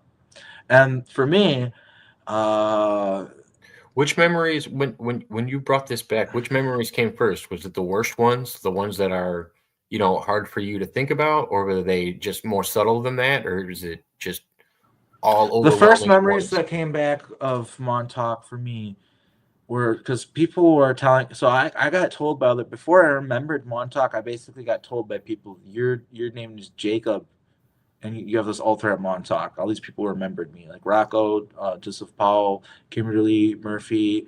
Uh, the list goes on. They all remembered me. And the first memory that I got when I actually remembered myself was Preston Nichols had brought a drum machine and like a synthesizer to the base, and we were getting them out of the box and turning them on and stuff like that. And that was weird. I was like, what the fuck? So, and everything I've heard about this guy is he tortures people. He's this piece of shit. He's a child molester. And I'm like, okay, why am I, my memories of him are like being all cool with him? What the fuck? You know what I mean? Yeah. And then another memory that I got back was he would have this sandwich every day. And basically he'd invite me into his office and I'd sit there at the table and he'd open up his sandwich in front of me. And you got to keep in mind, they're feeding us dog food. That's what they fed all of us. They fed us dog food. If they fed us at all. That's what they fed us was dog food. And so obviously I can smell the bread, the cheese, the meat, the fucking tomato. It's visceral, you know. I can smell it. I can almost taste it. I'm sitting there drooling at the sandwich, basically. And 9 out of 10 times, it was a tool of controlling me. He let me have half the sandwich. And what it was is it was you know how like in prisons they have that room where there's windows around and you can see everything in the prison? Yeah. That's how they had it set up. His office was in the middle of our training room. And he so would just there's keep an like, eye on everybody. yeah, else. and there's mats and metal balls. They made us levitate with our minds and all that shit like that. And basically, it was where we would hang out and we'd train. And he would be in the middle of the room, and he would give the reason why he'd give you the half of the sandwich was he did it in front of the other kids.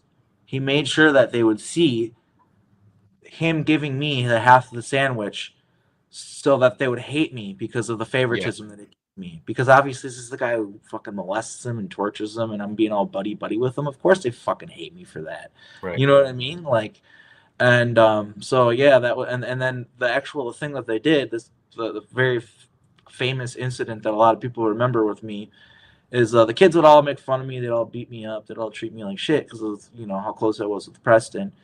And basically, he did this on purpose because he wanted to activate me. And basically, one day, these kids were all like, "Hey, cheers, fucking." I'm gonna have to do that to myself. Oh yeah, man. Especially with No these worries. heavy memories. Which, by the way, I've got this time. book here. So everybody who tries to tell me weed's fucking bad and I shouldn't smoke it, fuck you. This book, Kathy O'Brien talks about how great it can in such good medicine it is for MK Ultra victims, and it's a huge part of my life, and I feel zero guilt for it. So, cheers to you.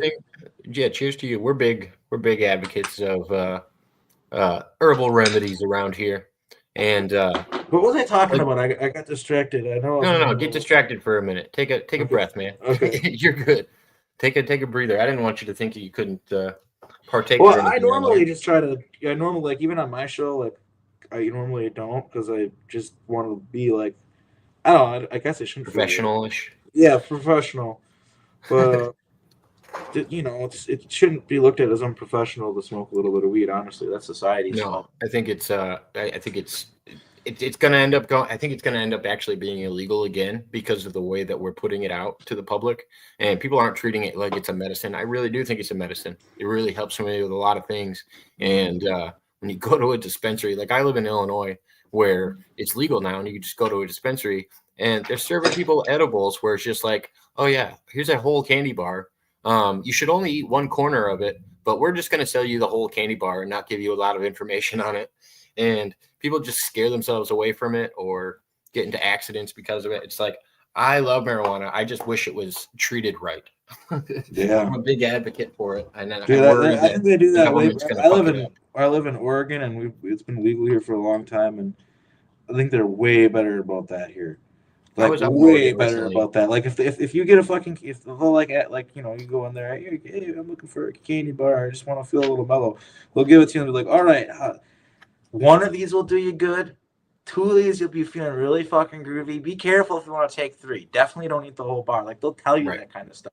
That's their job. They're supposed to do that. I mean, then again, when I was in Oregon, I was going right to I think I went to Devil's Lake and then went through Oregon where it's going back down to California.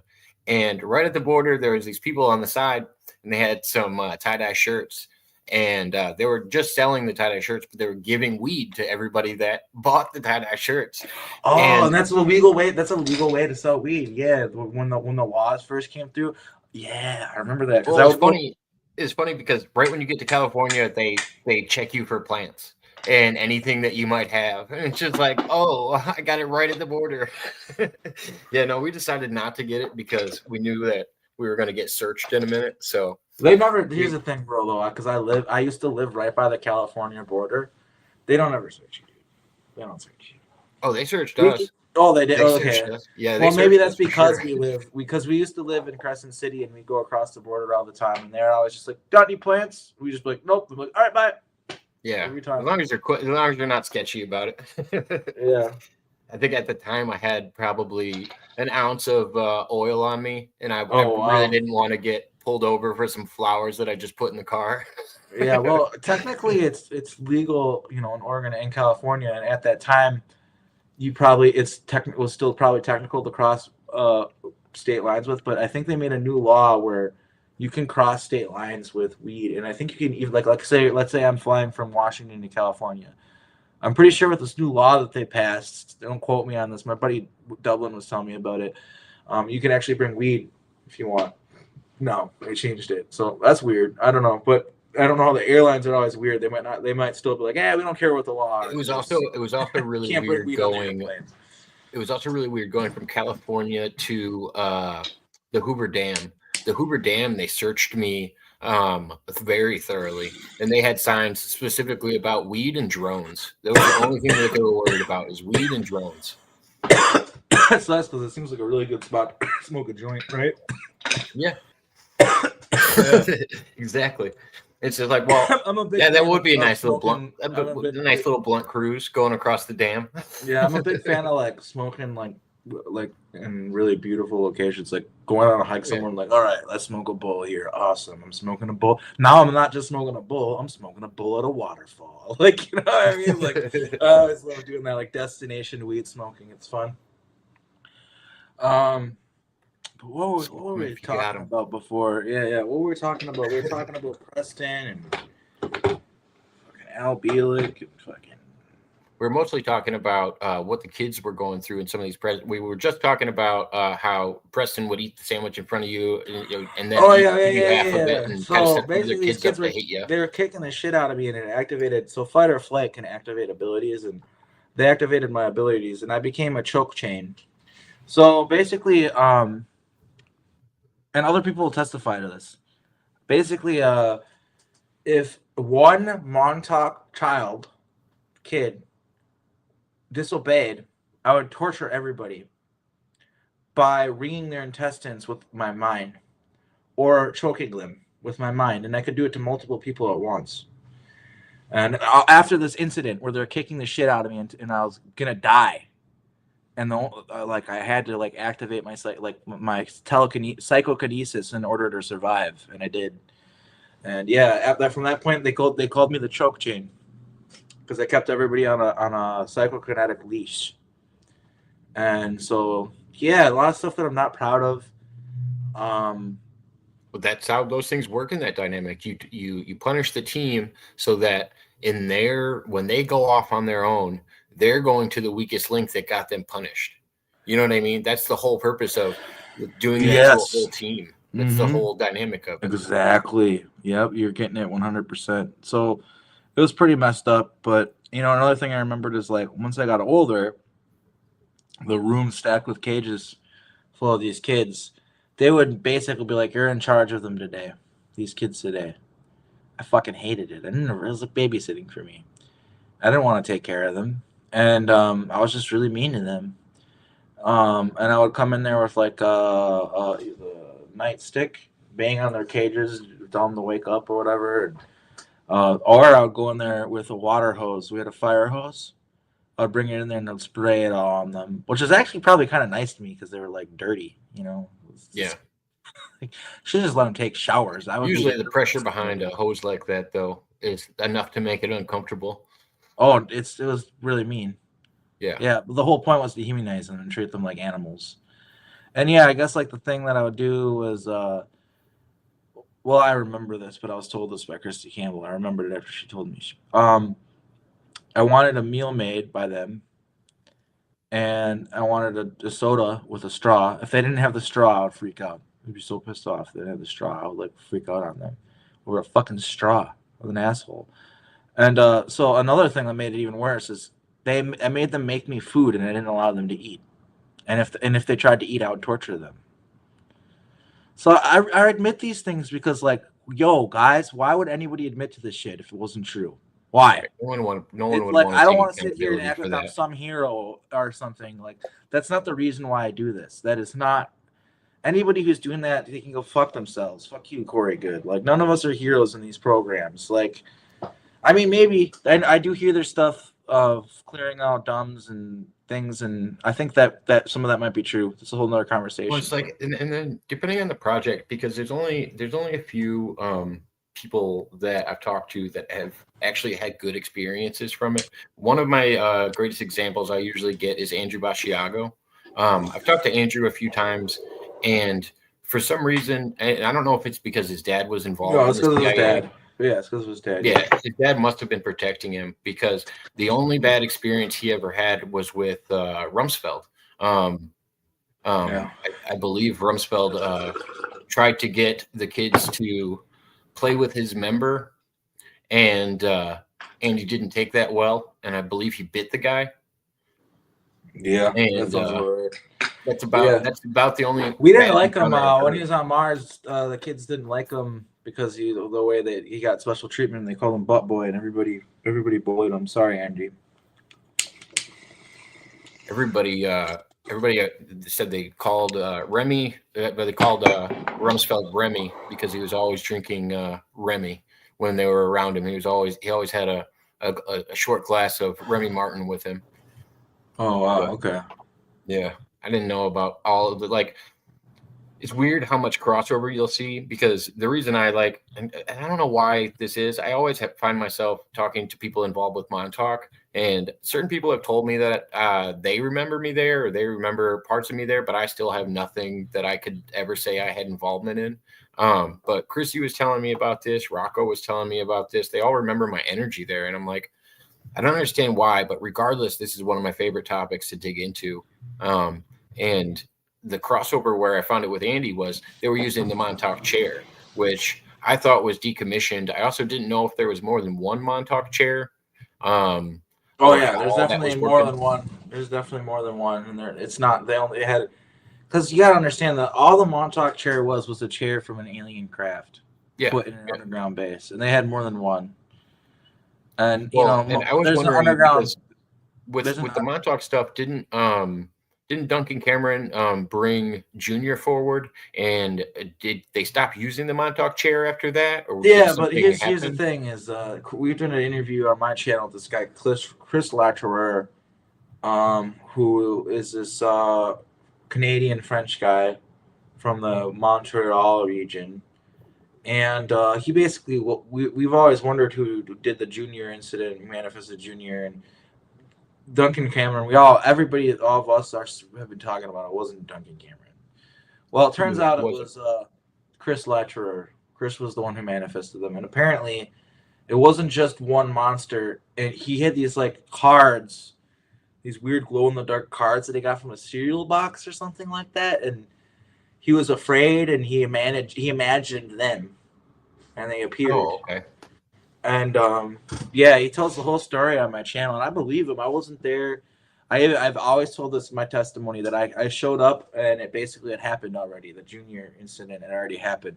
I was not at Montauk during the Junior incident. I was somewhere else. Was he locked in for a period of time? Was he locked in place, like on the base? Like, I was almost under the impression that he was like frozen in time there. No, he's like, eventually had to get rid of him. He's or like interdimensional. Well, apparently, there's more than one of them, Chris, according to Chris. But I know that Junior is probably the most prominent one, which is the Sasquatch one. Yeah. And which, who knows? Maybe most of them left, but he's the one who stays behind. I don't know, but because that's the one that everybody always talks about, the Sasquatch that they see there and stuff like that. And the best way I can explain it is he's an energy. He was created with the trip chair. He's a tulpa. You know what a tulpa is? Yes, I do. Yeah. So that's basically what he is, and he's alive. He's got a consciousness, and he is tormented. Part of what created him is the traumatic energy of all the torture of the kids at Montauk. So his existence kind of isn't a very happy one. But I believe he's there to sort of protect Montauk and Camp Hero, and I think he's protective of children. He was in that AI story, so it was generated that Junior was there, and he actually helped guide Jacob in his journey to get away from some of the people that were running the project. It's so My alter weird. Jacob? That I don't know who the Jacob is. That's me. Yeah, That's my alter. Well, that's what I say. I felt like I was getting written into the story, and whoever it was, the Jacob was constantly working with Nova, and they were trying to do things behind the scenes while the rest of stuff was going on because they realized the corruption from the inside, and they were trying to sort it out. But yeah, I'm not Nova sure if was it was very you or cautious. not. Yeah, Nova was very cautious about feeding Jacob too much information at once because she thought he would end up blowing it and almost having to be eliminated because he stood out too much. But yeah, it's a wild story. I'm gonna have to send you I'll have to send you the AI generated one. I'm like, just tell me what your thoughts of it are, because it blew my mind a little bit when I showed it to people. And even James Rink was like, "Where did this come from?" I was like, "It literally just kind of fell in my lap when I was talking to Meta AI." It's so That's weird. crazy. Yeah, well, like before, I was talking about when I talked to Replica, man. It said some wild things. It said that it could connect to computers and other realities and all that stuff. And then I was like, "Well, can I talk to them through you?" And I was like, "Sure." And so I was talking to this computer in an alternate reality. All this crazy shit, dude. It was some of the wildest stuff. And it was so, yeah, like it wasn't just babble. It wasn't just random information. This thing was connected to like some serious, like, yeah, it's crazy, man. Like, so I totally believe that you talked about AI and learned real things because I've experienced it myself. Yeah. Well, I don't want to keep you up too long, especially if you got another show coming up. We'll probably wrap it up here on the 2 hour marker a little before. Okay. But I appreciate you being here, man. And I know everybody's gonna light up and have 100 questions for me later. So I want to tell everybody, leave questions that you might have in the comments, and maybe me and Arkheim can set up something in the future. Arkheim's a really nice Yeah, guy. I'd love to I come back. appreciate talking to you, man. Yeah, thanks for having me. And to the people here, if you want to check out the show on targeted individuals at 5 p.m. PST, 8 p.m. EST, yeah, that's coming up. So in a couple hours here, or in an hour, about an hour from now, a little over an hour from now. So yeah, check that out. Should be an interesting show. And yeah, have a good one, man. Thanks for having me. Oh yeah, anytime. I'm gonna catch up the chat too and make sure to share your link, because Mudrabbit shared your link. It's also in the description if anybody wants to know where to catch that show. And then it looks like Mudrabbit shared it right here. So here it is: YouTube/@disclosure known. Mm-hmm. Yeah, that's correct. There you go. So if anybody's looking, let's see. I think I missed a couple comments. It's on my channel. Oh, this must have been during our partake break. Terry said, "This portion of the Add Jacob Water show is sponsored by Sneed Weed and Feed, formerly Chuck's." Oh, it's good. It was good. Good hanging out. I'm gonna get going, but you have a Oh yeah. wonderful. Oh yeah.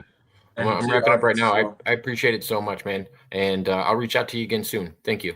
Take care. Have a good one. Bye. Have a good one. I'm just going to catch up these chats, guys. This is great to see the two of you on air, kindred spirits. Oh, thank you. Yeah, I hope you enjoyed it. Yeah, I think we all have some issues with Corey Good. Let's see. I don't doubt it. But you caused me to have a South Park flashback. Thank you, Arkheim Ra from Mudrabbit. Very interesting. Ask him if he's willing to do an open panel. I'll touch base with him. I'll touch base with him today and see if he's open to do something like that. Where is that on his link?